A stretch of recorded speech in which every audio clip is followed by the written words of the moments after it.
Can I use AI to create an infinite amount of game assets? Yes. Yes, I can.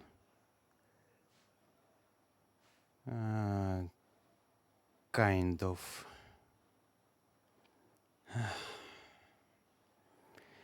We need to talk. Being honest with you, when I first saw this Trellis model, I was quite excited. So I've been following the concept of, using AI for model generation for quite a while, and for the most of the time, it sucked, like heavily. All these online platforms that offered the mesh generation often wasn't able to generate anything like worthy of mentioning even. So yeah, this particular model was created by Microsoft folks, and huge kudos to them. It really looks mind blowing. So the main idea is you basically feed it any image and it generates a mesh, like the 3D model based on this image. So like it looks pretty damn good. And it wouldn't be too good if it didn't have any pitfalls. Let's just take a look at the main one. So this is the main GitHub repository, and it features some requirements for running this model. And yeah, as you can see, so yeah, this is a prerequisites, and it requires NVIDIA GPU with at least 24 gigabytes of memory. That means RTX 5090. Their paper was verified on NVIDIA A100 and H100 GPUs, which cost like 20 grand, if I recall correctly. So uh, basically, it's a huge paywall. Yeah. However, I do own a MacBook Pro with M5 Pro processor, and I was wondering just if I can run it or not. And thankfully, there is a Mac fork, which was pretty much optimized to being able to run on Apple Silicon processors. And it features basically 24 gigabytes of unified RAM to be able to run it. I have 48, so yeah, it works. It should work pretty much. So what was my idea? I would prepare to do the least amount of work possible, since I'm not an artistic person. I'm a technical guy. And I basically thought about it and decided, why don't I create an AI agent that will handle the concept art creation? It already has like some strict intellectual property and copyright guidelines, so it should be okay, right? Nobody likes the AI art, but it's not really an art. It's like a concept for the future generation. So why not? Yeah, why not? Let's give it a shot. So that's pretty much it. It's Trellis maquette artist, and we can just type like creature, create, carnivores, creature, ambush, tactics, predator, lean, feline, like alien. Okay, okay, yeah. And it started creating an image right of the way. At least I guess so. So after some back and forth, it looks like it managed to create something. Let's give it a shot. So yeah, that was the original design, and yeah, it looks interesting, but it's highly detailed.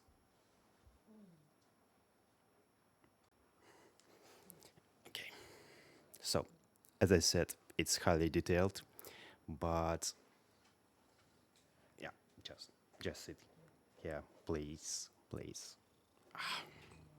Okay, yeah.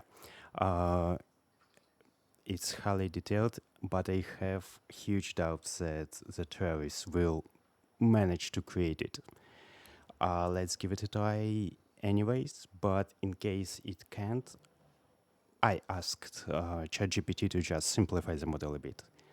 This should be more than enough for it. So, okay, yeah, let's just download the image,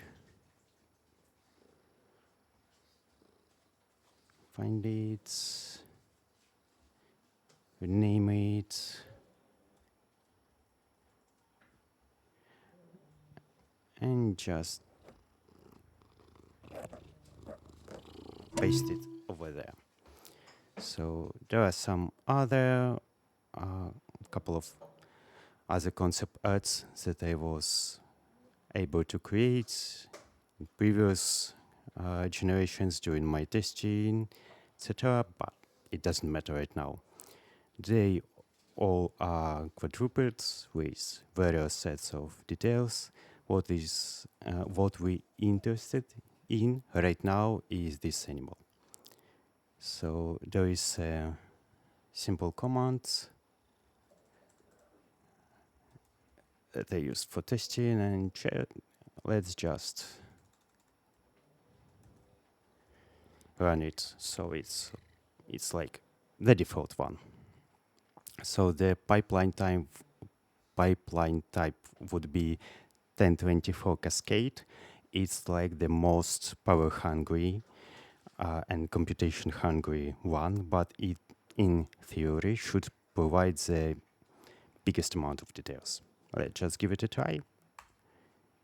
Yeah, and I'll be back when it's done. Great.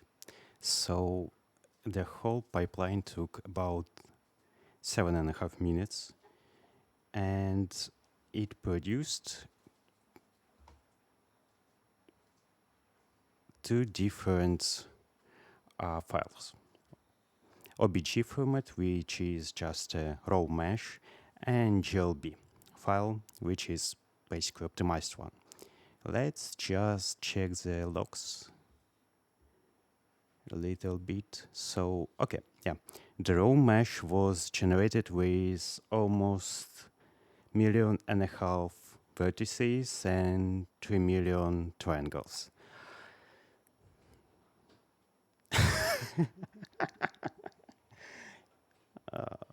Look, that's a lot. That cannot be used anywhere. Okay. What is interesting about that is that GLB export pipeline simplified the mesh a bit. So from 3 million, it downscaled to around 200,000 faces, which is still absurdly high amount, but at least we can somehow work with it. What I'm most interested in, I haven't seen it yet, is the actual results. Let's first check the original OBG file. So animal A, OBG, 120 megabytes. Yep, that's a lot. Import it. Let's just rotate it. And surprisingly, it looks great. I mean, it's highly detailed. The only, yeah, The first and foremost issue is with this vertices and faces count. The second one I would tell is, as you can see, there are a lot of these holes in the geometry, and these holes are actually part of artifacts that Trellis produce during its work. So, yep, they're here. What we can do right now is try to, yeah, that's the actual problem. The topology shouldn't look like this. What we can do right now is we can remove the duplicates using the cleanup. We can merge it by distance, and I didn't really do anything.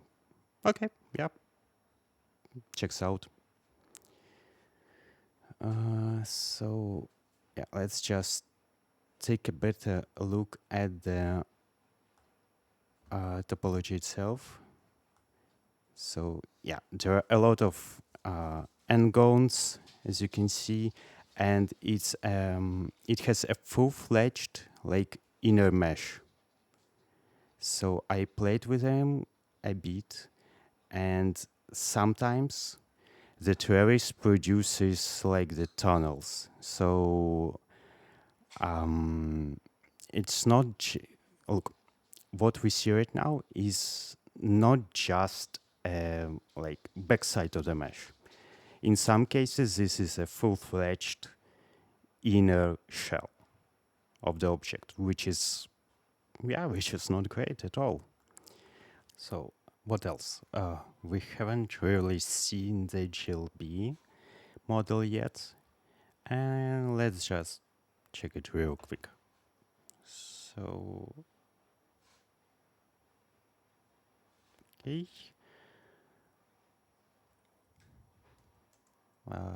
No, minus 90. And yeah, it indeed has less vertices. Yeah, that's not a correct amount. It just shows the previous amount as well. Yeah, it's like 242 vertices, but God, that is very bad. So the topology is all messed up, and yeah, at least we do not have any holes anymore. But yeah, it's just the cleanup and reconstruction tool that the Trellis repository uses to create a GLB. So it simplifies the mesh like a lot, and the technique it uses just creates a lot of artifacts by default.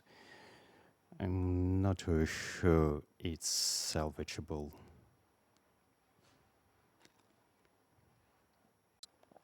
So the main question is, can we actually do something with this atrociously bad geometry? We have some tools that can help us with this matter. So we have this Blender Remesh feature, which we can control the voxel size, and we can fix poles, preserve volume and attributes. And sometimes it works, sometimes it does not. In this case, as you can see, it does not work at all. So it just decimates the geometry pretty badly. We can just, I don't know, try some other values. So yeah, that actually looks much better. What we can also do with this. So first, it's 77,000 vertices right now, And it kind of looks pixelated, but not that bad. Maybe we can smooth it a bit. Let's just turn on the, oh yeah, that's too aggressive. We turn on the symmetry and just try to, just draw around this creature with some bigger size brush, etc., etc., so that we have the least amount of artifacts ever, least amount of holes, and maybe we will come to some conclusion afterwards.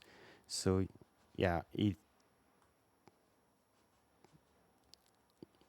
should work, kind of.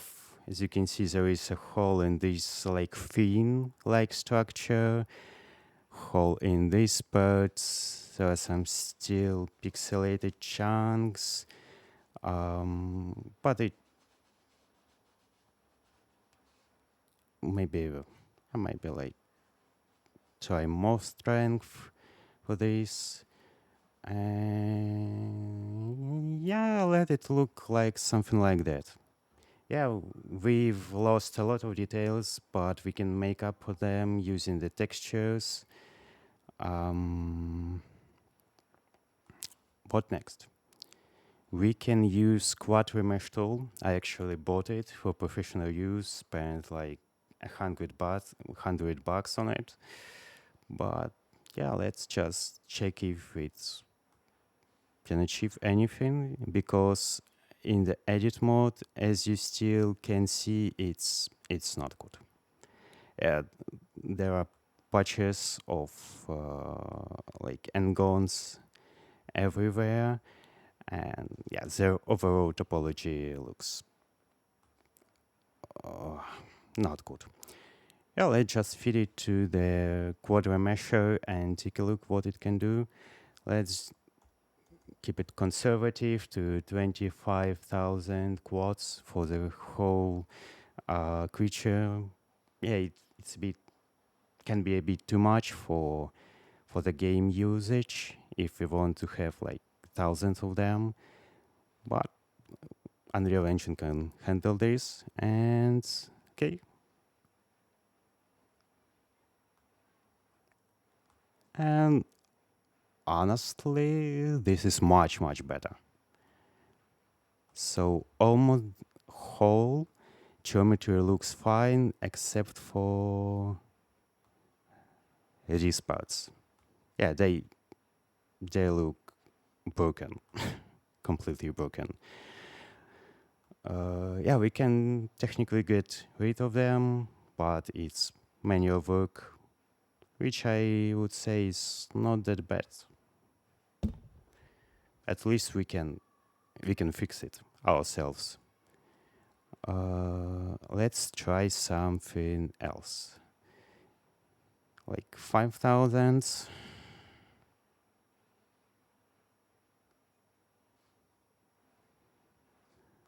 Oh, yeah, I mean, it looks completely low poly right now, but we can technically use it. At least the geometry looks okay. And just 50,000, so it can preserve the most amount of details that we have.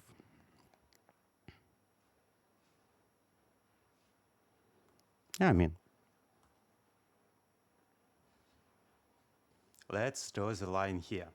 So can we use Trellis as a one-click solution to generate an infinite amount of 3D assets, in-game assets, props, etc.?